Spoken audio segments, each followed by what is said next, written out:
ছাত্ৰ-ছাত্ৰীসকল আশা কৰোঁ তোমালোক সকলো ভালে আছা।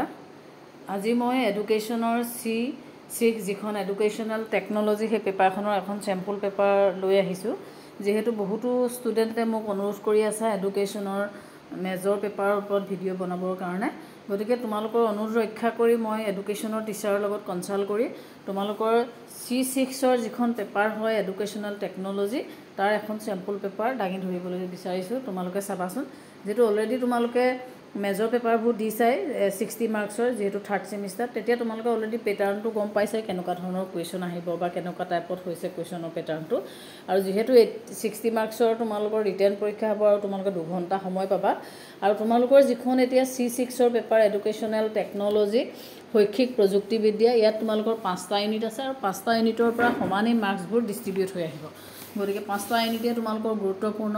যিটো প্ৰথম ইউনিট সেইটো হৈছে শৈক্ষিক প্ৰযুক্তিবিদ্যা এডুকেশ্যনেল টেকন'লজি। ইয়াৰ ভিতৰত বহুতখিনি ছাবজেক্ট আছে, বহুত টপিক আছে, তোমালোকে সেইখিনি গম পাইছে অলৰেডি। তোমালোকে কিতাপো ল'লা আৰু যিহেতু তোমালোকে ইয়াৰ চিলেবাছখনৰ ভিতৰত সোমালা। 2 নম্বৰ যিটো ইউনিট হৈছে সেইটো হৈছে শিক্ষাত তথ্য আৰু যোগাযোগ প্ৰযুক্তিবিদ্যা information and communication technology in education. আৰু 3 নম্বৰ যিটো ইউনিট হৈছে যোগাযোগ আৰু শিক্ষা গ্ৰহণ কমিউনিকেশ্যন এণ্ড টিচিং লাৰ্ণিং। আৰু চতুৰ্থটো হৈছে ফ'ৰ্থ যিটো ইউনিট হৈছে নিৰ্দেশাত্মক প্ৰযুক্তিবিদ্যা ইনষ্ট্ৰাকশ্যনেল টেকনিক্স। আৰু পঞ্চমটো যিটো হৈছে শিক্ষণ সম্পদসমূহৰ ধাৰণা কনচেপ্ট অফ লাৰ্ণিং ৰিচোৰ্চেছ, য'ত তোমালোকৰ শিক্ষণ সম্পদসমূহৰ ধাৰণা শ্ৰৱণ দৰ্শন শিক্ষণ সম্পদ এই গোটেই বস্তুখিনি আছে। যিহেতু চিলেবাছখন অলৰেডি তোমালোকে পাইছে, চিলেবাছৰ ওপৰত নাযাওঁ, কিন্তু এই 5টা ইউনিটৰ পৰা তোমালোকৰ কেনেকুৱা এখন পেপাৰ হ'ব তাৰ এটা মডেল হিচাপে মই তোমালোকৰ এখন চেম্পল পেপাৰ দাঙি ধৰিছোঁ।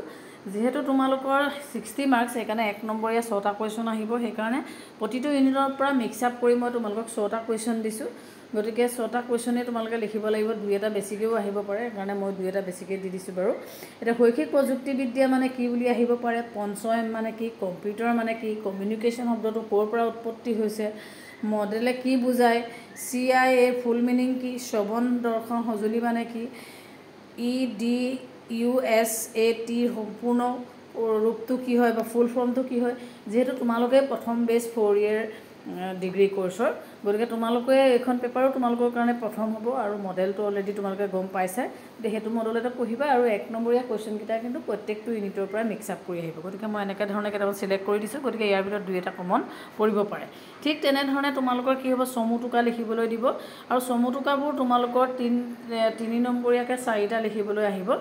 গতিকে ইয়াত তোমালোকৰ শৈক্ষিক প্ৰযুক্তিবিদ্যাৰ স্বীকাৰ্যসমূহ কি, what are the assumption of educational technology, শিক্ষাত কম্পিউটাৰ ভূমিকাৰ বিষয়ে লিখা, write about role of computer education, যোগাযোগ বুলিলে কি বুজাবা, ইয়াৰ বৈশিষ্ট্যসমূহ লিখা, শিক্ষণাৰ্থীৰ মৌলিক উপাদানসমূহৰ বিষয়ে লিখা আৰু স্বনিৰ্দেশাত্মক সঁজুলি মানে কি বা সঁজুলিৰ বিষয়ে লিখা। এনেকুৱা ধৰণে 5টা ইউনিটৰ পৰা তোমালোকক কেইটামান টপিক চুজ কৰি দিব, যাৰ ওপৰত তোমালোকে 3 মাৰ্কছ বা 4 মাৰ্কছৰ ভিতৰত শ্বৰ্ট নোট লিখিব লাগিব। গতিকে প্ৰত্যেকটো বস্তু তোমালোকে খৰচি মাৰি পঢ়িবা, যাতে যিকোনো এটা কুৱেশ্যন আহিলে তোমালোকে কৰিব পাৰা।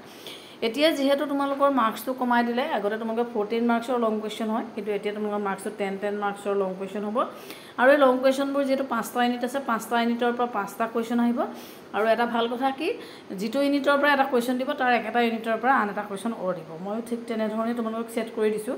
প্ৰথমৰ ইউনিটটোৰ পৰা তোমালোকৰ এনেকুৱা ধৰণৰ কুৱেশ্যন হ'ব পাৰে যে শিক্ষাদান শিক্ষা গ্ৰহণ প্ৰক্ৰিয়াৰ আৰ্হি প্ৰস্তুতকৰণ পদ্ধতিগত পন্থাসমূহৰ বিষয়ে লিখা আৰু ইয়াৰ হিচাপে নিৰ্দেশাত্মক প্ৰযুক্তিবিদ্যা মানে কি আৰু ইয়াৰ বৈশিষ্ট্যসমূহ কি কি উল্লেখ কৰা।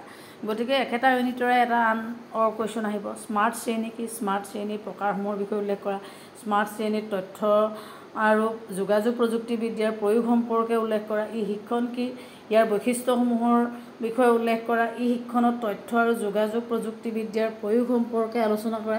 গতিকে যিটো ইউনিটত যিটোৱে টপিক আছে তাৰ পৰাই তোমালোকক দিব যিকোনো এটা টপিক, আৰু টপিকবোৰ তোমালোকে নিজে পঢ়ি গ'লে গম পাবাই কোনটো টপিকৰ ওপৰত বেছি গুৰুত্বপূৰ্ণ যেন লাগে আৰু কোনটোৰ পৰা কুৱেশ্যন আহিব পাৰে। গতিকে এনেকুৱা ধৰণে চাই মই প্ৰথম ইউনিট দ্বিতীয় ইউনিটৰ পৰা তেনেকৈ দিলোঁ। এতিয়া তৃতীয় ইউনিটৰ পৰা আহিব যোগাযোগৰ সংজ্ঞা দিয়া বা শ্ৰেণীকৰণত শ্ৰেণীকক্ষৰ যোগাযোগৰ বিভিন্ন প্ৰকাৰসমূহৰ বিষয়ে আলোচনা কৰা, শ্ৰেণীকক্ষৰ যোগাযোগত শিক্ষক আৰু শিক্ষাৰ্থীৰ ভূমিকা সম্পৰ্কে আলোচনা কৰা, right about roll of teacher and students in classroom communication, শ্ৰৱণ দৰ্শন সঁজুলিৰ শৈক্ষিক গুৰুত্বসমূহৰ বিষয়ে লিখা, ৰেডিঅ'ৰ শৈক্ষিক গুৰুত্বৰ সম্পৰ্কে লিখা বা প্ৰেক্ষিত সঁজুলি মানে কি, অপ্ৰেক্ষিত সঁজুলিবোৰ ব্যৱহাৰ আৰু অসুবিধাসমূহৰ বিষয়ে লিখা। এনেকুৱা ধৰণে তোমালোকৰ কেইবাটাও কুৱেশ্যন আহিব, যিকেইটা কুৱেশ্যন তোমালোকৰ চিলেবাছৰ পৰা ইউনিট ৱাইজ তোমালোকৰ হ'ব। গতিকে এনেকুৱা ধৰণে তোমালোকৰ গোটেই কুৱেশ্যনখিনি আহিব। গতিকে তোমালোকে এনেকুৱা ধৰণে মই কেইটামান কুৱেশ্যন তোমালোকক ছেট কৰি দিলোঁ, যাতে তোমালোকে আইডিয়া পোৱা পেপাৰখন কেনেকুৱা মডেলত আহে। গতিকে প্ৰত্যেকটো ইউনিটৰ পৰাই এটা এটা তোমালোকৰ লং কুৱেশ্যন আহিব। সেইকাৰণে কুৱেশ্যনখিনি তোমালোকে ৰেডি কৰি ৰাখিবা, যাতে প্ৰত্যেকটো কুৱেশ্যন তোমালোকে ভালকৈ কৰিব পাৰা। এনেকৈ পঢ়ি যাবা আৰু তোমালোকে কুৱেশ্যনখিনি ভালকৈ কৰিবৰ কাৰণে সাজু থাকিবা। আৰু এনেকুৱা ধৰণৰ শ্বৰ্ট নোটো আহিব।